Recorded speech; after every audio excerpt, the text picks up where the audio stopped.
Um, Magandang gabi. Unboxing ulit tayo. Mabilisan din lang, tulad ng iba kong videos. Galing ito sa Shopee. Ay ito, kumbaga isang clip lang ito na tatabasin ko if ever na mayroong kinakailangan sa warranty. So, yun lang ang pinaka-purpose nito. Alright, so ito yung mga items. Pero bago ang lahat pala, gusto ko muna mag-plug ng mga binili ko pa. Ito kasi hindi ko alam ang pangalan, paki muna ako sa hindi ko kasi alam ang pangalan.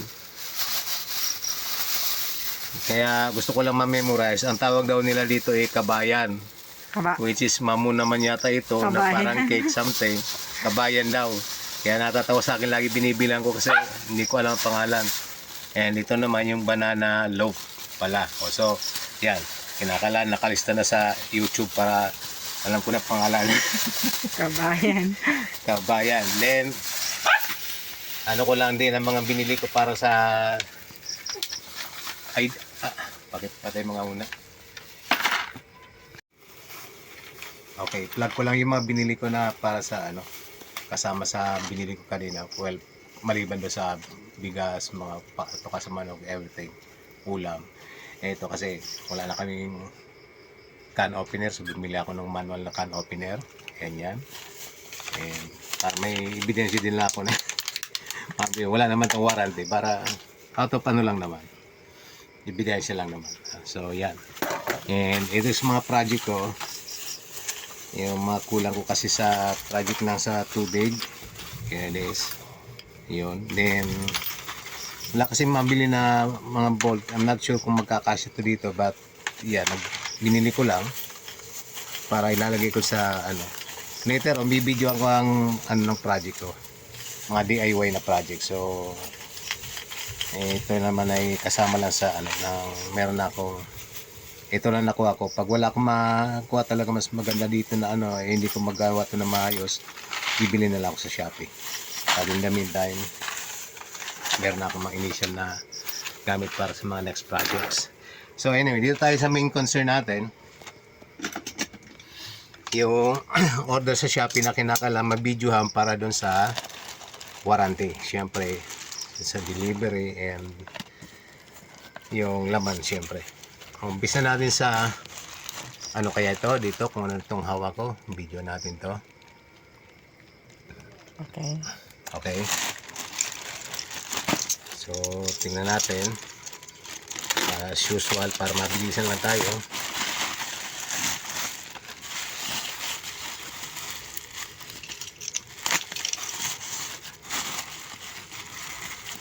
Ipas na yata.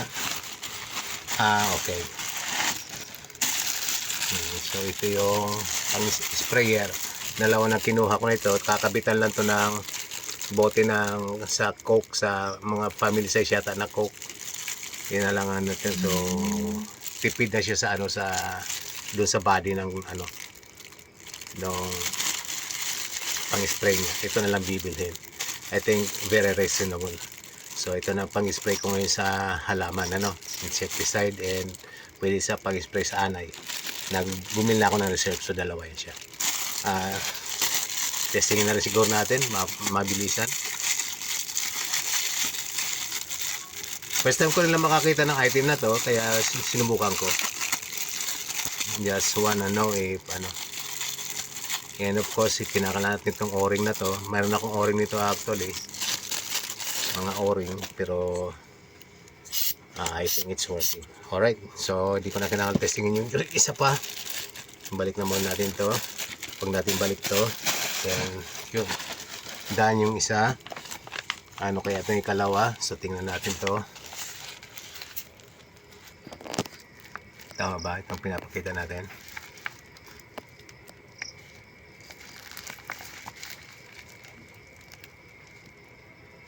Okay. So, manghiram na lang muna ako nito para mayroon ako pwedeng duhuran. Alright. Dito na siguro natin tastasin.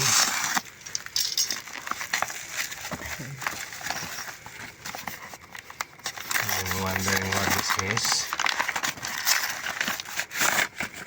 Alin kaya ito? Baka ito yung ano, yung akala ko itak. Parang ang liit lang. Akala ko nga eh.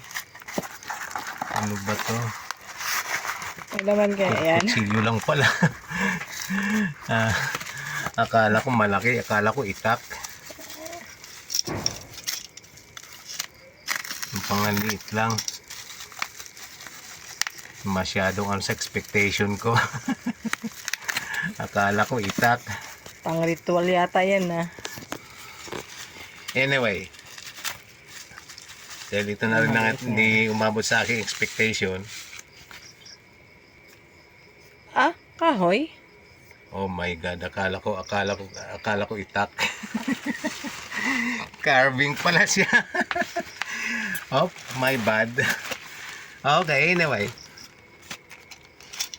Carving lang pala siya, akala ko talaga Hindi, itak. akala ko talaga siya itak dun sa ano eh. Kahoy lang pala ito. Kahoy lang pala siya. Parang itak dun sa ano niya.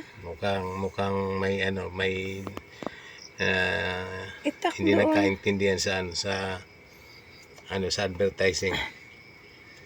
Anyway, ang nagustuhan ko kasi nito, ito yung carving niya. Ang ganda oh, Kaya nga. no? Ang ganda. And last item na ito, Ito yung may dami. ito yung sinasabi na may parang may damage. Yan. Anyway, hindi naman gagamitin dahil ano lang pala siya talaga. Handmade na ano, handcrafted. So ito lang feature natin na maayos dahil sa ang ganda ng pagka ano niya. I think worth naman. Alright. So anyway, this won't happen again. Alright. Akala ko itak. Mukha My siyang bad, itak my doon. bad. So ito siguro yung mulching, ano, I think this is the mulching Careful. plastic. So, Plastic, ayan. ito na nga, yun yung panggamit siya sa halaman, but I think hindi ko siya gagamit sa halaman. Later ko na lang, ano yun siguro, baka magamit ko siya sa fish pond. Ayan. Baka sakali. Baka naman pwede. Yan. Bakal. Alright. Ay, sorry lang. Anyway, hindi ko nakuha na to, but okay naman to. Bayaan mo na. Okay. Okay. So, I think itong pinaka-importante. Pero ito, kuha na natin itong, Baliktad mo. ito siguro yung halaman.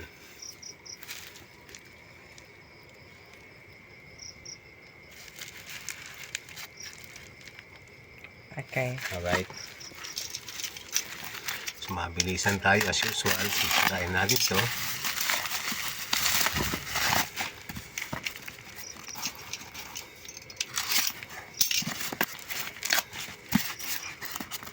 So, at least super secure siya. Ang disadvantage minsan super secure, doon sa unboxing matagal. Pero at least yan talagang ano, nang guaranteed sa both parties na maayos na darating dahil sa biyahe nga. So here it is. Ito yung Madre de Agua. 1, 2, 3, 4, 5, 6. Ilan ba in-order ko? I thought 10. 5 lang yata in-order ko. So mayroong plus 1, I think. Kung 10, eh di kulang. Pero kung 5 lang in-order ko, may sobrang isa. So, thank you very much.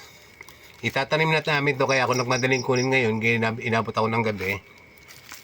Kasi nga, halaman to. Ito yung Madre de Agua na gusto kong maparami dahil sa mag-alaga kami ng mga manok at baboy siguro, kambing. Basta, bago kami maghayupan kasi, kinakalam na may pakain. Alright. So Hayupan talaga. last. Okay na. Okay na. So ito yung last na videoan na ng ano, buksan natin.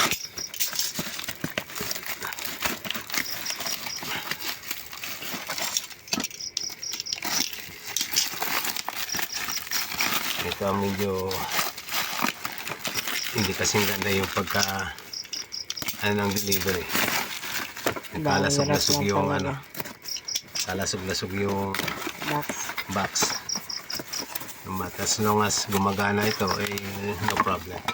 So ito yung ating angle grinder. Bumili ako ng bago kasi itong luma ko pakita ko lang to. Ito kasi yung aking luma. Yung ginawa kong chainsaw. Ayan. Ganda. Kinonvert sa chainsaw. Angle grinder ito. And medyo umuusok na siya. Matagal na rin naging servisyo nito actually. Ayan, so nanilbihan na ito ng maayos. So magkano man bill namin ito sulit na siya. Kaya ngayon pasira na, bumili ako ng bago dahil ayoko na magpaulit-ulit na tatanggalin to para lang gamitin ko yung angle grinder ano. So steady na to dito. And angle grinder na talagang ang purpose is para sa sa disc grinding. So wala siyang kasamang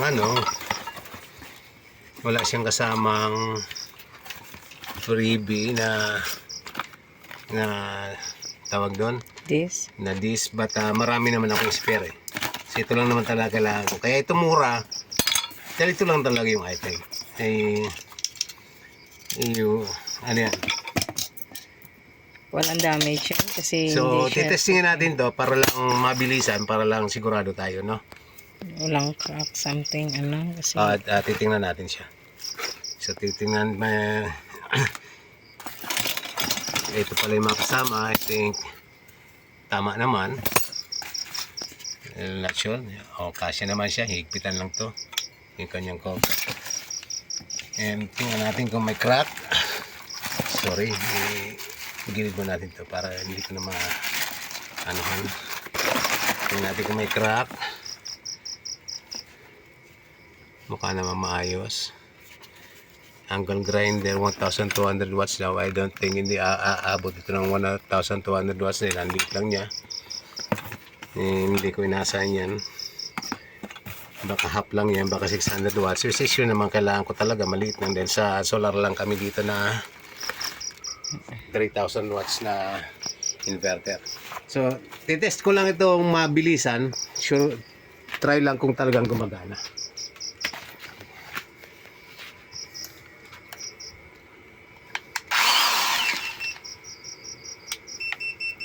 gumagana nga. Nakaon pala, gumagana nga.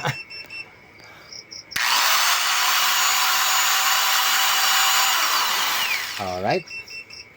So that's it. Nagreklamo na yung yung charge controller. Pero okay pa naman siya. May paumaga pa kami. In fact, paumagaan pa namin yung Ayun freezer. freezer.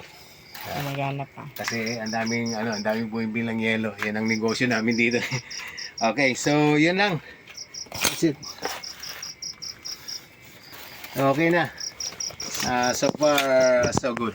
May dalaw pang shop na pinanggalingan. Actually marami pang items yun, pero dalawang shop pa yung medyo na delay.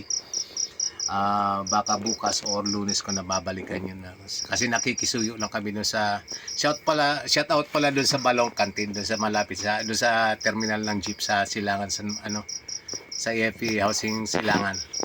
Doon kami nakikisuyo, dun nakakairo. Shout out sa kanila, salamat. Okay, yun lang. Good evening and mabuhay kayo.